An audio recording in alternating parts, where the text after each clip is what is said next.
Olá! Na aula passada nós vimos a estrutura básica e algumas propriedades das mitocôndrias. Vimos que as mitocôndrias são formadas por uma membrana externa, uma membrana interna, e essa membrana interna apresenta dois domínios de membrana, a membrana limitante interna e a membrana da crista. E existem nas mitocôndrias alguns compartimentos, o espaço entre membranas, o espaço da crista e a matriz mitocondrial. E todas essas estruturas e compartimentos mitocondriais apresentam algumas propriedades e características fundamentais para os processos de conversão de energia. Na aula de hoje, nós veremos algumas funções desempenhadas pelas mitocôndrias. Certamente, a função mais importante desempenhada pelas mitocôndrias é a síntese de ATP. Enquanto que a oxidação da glucose até piruvato no processo de glicólise gera apenas 2 moléculas de ATP como resultado, quando essa oxidação ela é completa e esse piruvato é importado para a mitocôndria e ao final do processo ocorre tanto o ciclo do citrato quanto a fosforilação oxidativa, são produzidas pelo menos 30 moléculas de ATP para cada molécula de glucose oxidada. Esse aumento na eficiência na síntese de ATP é fundamental para o aumento de complexidade das células eucariotas. Então, as células eucariotas que possuem uma estrutura muito mais complexa necessitam de mais energia para manter o grau de ordem nessas células. E os organismos multicelulares, que são mais complexos ainda, formados por essas células, todos eles virtualmente apresentam mitocôndrias e respiram. Então não é surpresa o fato de que esse aumento na eficiência de processos de conversão de energia com o uso de mitocôndrias permitiu esse aumento de complexidade na organização biológica. Em grande parte, esse aumento na eficiência na conversão, nos processos de conversão de energia depende do funcionamento dessa enzima aqui, a ATP sintase. A ATP sintase é uma enzima capaz de sintetizar ATP ao fosforilar o ADP, utilizando a energia proveniente de uma força próton-motriz, de um gradiente de prótons. Nós veremos isso em aulas posteriores, como esse gradiente é gerado e como que a ATP sintase gera esse ATP.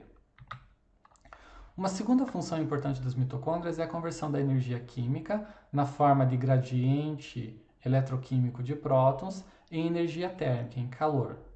Enquanto que os prótons bombeados para o espaço da crista, eles podem atravessar a ATP sintase e essa ATP sintase utilizar a energia do fluxo dos prótons para gerar ATP, muitas células apresentam um caminho alternativo, que é gerado pelas proteínas desacopladoras. Essas proteínas desacopladoras, elas podem permitir o fluxo de prótons do espaço da crista para a matriz, ou seja, um fluxo dos prótons a favor do seu gradiente eletroquímico, e quando os prótons fluem, é gerado calor. Isso é extremamente importante para animais hibernantes, é muito importante também para a manutenção da temperatura de vários organismos. E essas proteínas desacopladoras não atuam apenas nesse processo, muitas vezes elas dissipam o gradiente de prótons para reduzir a geração de espécies reativas de oxigênio na mitocôndria. Uma outra função das mitocôndrias é a síntese de lipídios e de hormônios e esteroides, juntamente com o retículo endoplasmático e em algumas situações juntamente com peroxissomos. Aqui eu tenho um esquema do processo de síntese de alguns hormônios, como por exemplo cortisol, aldosterona, estradiol, progesterona. Vejam que esses hormônios eles são gerados por reações químicas interligadas. As enzimas destacadas em verde, nos retângulos verdes, são enzimas presentes no retículo endoplasmático liso, enquanto que as destacadas nesses retângulos preenchidos com cor salmão são enzimas presentes nas mitocôndrias. Então veja que as mitocôndrias já estão envolvidas na primeira reação, que utiliza o colesterol e para gerar pregnenolona, que é um precursor desses vários hormônios. Sem a participação das mitocôndrias, vários desses hormônios não são produzidos. Uma outra função das mitocôndrias é a participação na geração do grupo M, pela síntese de porfirinas. Aqui nós temos o grupo M. O grupo M ele tem esse anel com nitrogênios e vários carbonos, e no centro desse anel a presença de ferro. Isso que caracteriza o grupo M. E esse grupo M é um grupo prostético extremamente importante para várias proteínas e enzimas, incluindo citocromos, hemoglobina e outras proteínas. Como que ele é produzido, esse grupo M? O succinil-CoA reage com a glicina e origina a ALA. O ácido aminolevolínico ele reage com a vitamina B6, origina o porfobilinogênio, que gera outros compostos, que são importados aqui para a mitocôndria, e lá na mitocôndria essa protoporfirina combina com o ferro para originar o grupo M. Então veja que ocorre a participação de enzimas que estão na mitocôndria e no citosol para a geração do grupo M. Outra função importante das mitocôndrias é o sequestro de cálcio do citosol em situações em que existe estresse e excesso de cálcio e a liberação desse cálcio para poder iniciar processos de sinalização por cálcio, ou seja, ela participa em processos de sinalização por cálcio, já que ela é capaz de sequestrar esse cálcio. Aqui nós temos um panorama geral da concentração de cálcio fora da célula, em torno de 1 milimolar, no citosol, em torno de 100 nanomolar, e no retículo endoplasmático, acima de 100 micromolar. Como que a célula regula essa concentração de cálcio? Na membrana plasmática, existem bombas de cálcio ATPase capazes de jogar cálcio para fora, sistemas de transporte acoplado do tipo antiporter capazes de jogar cálcio para fora em troca de sódio, e existem também canais de cálcio que permitem a entrada de cálcio em algumas situações. No citosol existem proteínas que vão ligar o cálcio, de modo que o cálcio não vai ficar disponível para ativar processos de sinalização. Parte do cálcio também é bombeada para dentro do retículo endoplasmático, através de bombas de cálcio ATPase. E essa organela, o retículo endoplasmático, é o principal organela que armazena cálcio, podendo liberar esse cálcio, com o uso de canais de cálcio, em processos de sinalização celular, por exemplo, na contração muscular. Quando existe excesso de cálcio no citosol, por exemplo, devido a um estresse causado no retículo endoplasmático ou um influxo muito grande de cálcio, a mitocôndria pode captar esse cálcio. E ela pode captar por sistemas de transporte do tipo uniporter. E ela pode liberar esse cálcio através de canais de cálcio ou através de sistemas antiporter de cálcio. O fato é que a mitocôndria ela não é a melhor organela para armazenar cálcio.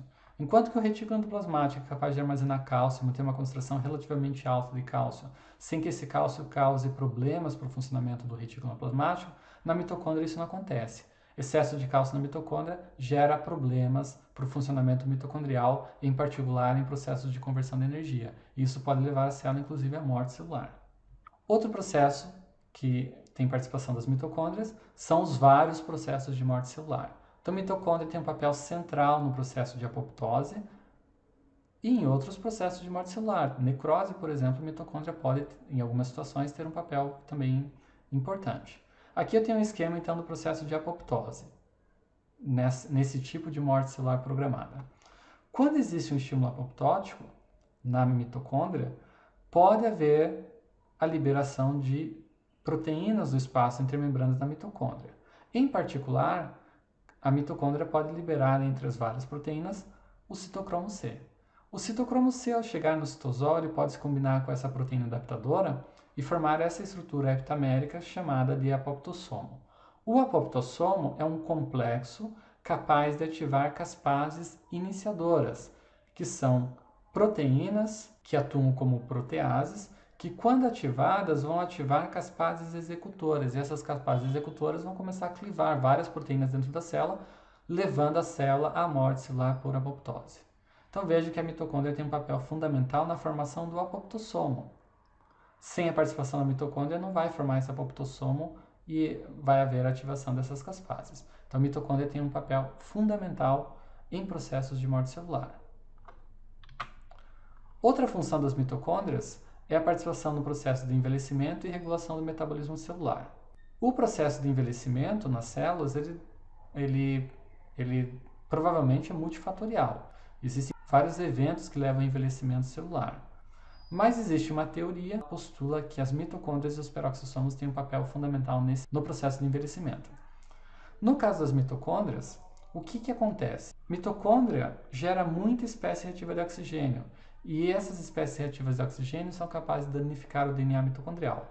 Aqui nós temos o genoma mitocondrial humano. Vejam que ele é bastante compacto, com aproximadamente 16.500 pares de base, 13 genes que codificam para proteínas, 2 genes que contêm instruções para síntese de RNAs ribossomais e 22 genes que contêm instruções para síntese de RNAs de transferência. Vejam que os genes que codificam para proteínas, eles não apresentam introns. E não existe quase DNA não codificante. Existem poucas regiões que não têm a atividade codificante.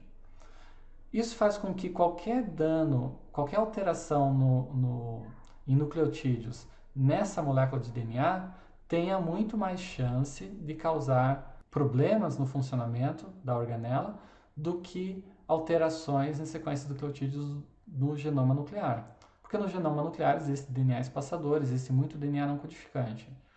Aqui a probabilidade de uma alteração nucleotídica ter um efeito é muito maior.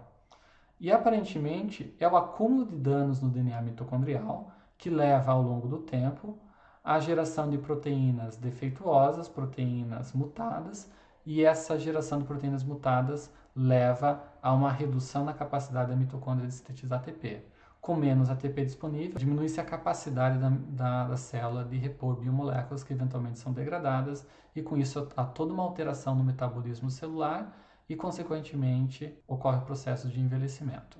Essa não é a única teoria que explica envelhecimento. Em células humanas, a senescência celular depende também de redução dos telômeros a cada processo de replicação do DNA, dos DNAs lineares, que estão presentes no núcleo.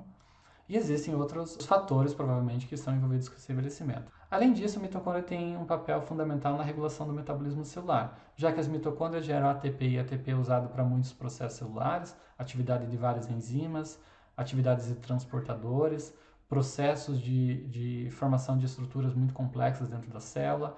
Então, a mitocôndria tem um papel fundamental nessa regulação do metabolismo celular também. Então, como pontos principais, nós vimos que as mitocôndrias, embora a principal função seja a síntese de ATP, elas não estão envolvidas apenas nesse processo. Mitocôndrias estão envolvidas na geração de calor, através da conversão de energia química em energia térmica, na síntese de lipídios e hormônios esteroides, na síntese de porfirinas e do grupo M, sequestro de cálcio e participação em processos de sinalização por cálcio, participação em processos de morte celular, envelhecimento e regulação do metabolismo celular. Na próxima aula, nós focaremos no processo, na principal função da mitocôndria, que é a síntese de ATP. Até mais!